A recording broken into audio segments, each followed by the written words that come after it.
আরে পাত্রীপক্ষ আসছে ছেলেকে দেখতে, তাড়াতাড়ি আমার দাদার পাকা বাড়িতে চলো। কেন? আরে এই ভাঙা ঘর দেখলে কেউ ছেলেকে মেয়ে দেবে? আর মোটা টাকাও তো পৌঁছাওয়া যাবে না।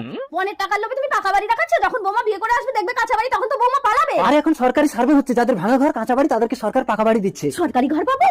কি হলো রামকানাই? লক্ষণ দা, 1 ঘন্টার জন্য তোর ঘরটা আমার আর আমার ঘরটা তোর। আরে আরে কি হচ্ছে এটা?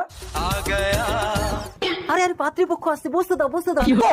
এ তো দেখছি রাজপ্রাসাদ। রামকানাই বাবু, বাড়িটা কি আপনার? হ্যাঁ, আপনার মেয়ে এই রাজপ্রাসাদের রাজলক্ষ্মী হয়ে থাকবে। আপনার কোনো অভাব আছে রামকানাই বাবু? না না, আমার কোনো অভাব নেই। লিখো, কোনো অভাব নেই, বড় লোক। আরে ছেলে দেখতে এসে এসব লিখালিখি হচ্ছে কেন? আমরা আপনার ছেলেকে দেখতে আসিনি, সরকারি পাকা বাড়ি দেওয়ার জন্য সার্ভে করতে এসেছি। ও স্যার, এ বাড়ি আমার না, 15 টাকার লোভে আমি পাকা বাড়ি দেখিয়েছি। স্যার স্যার স্যার, এই ভাঙা ঘরটা পাস করে দিন। কই চলো দেখি। এই তোমার নাম কি? লক্ষণ পাত্র। লেখো, লক্ষণ পাত্র ঘর পাবে।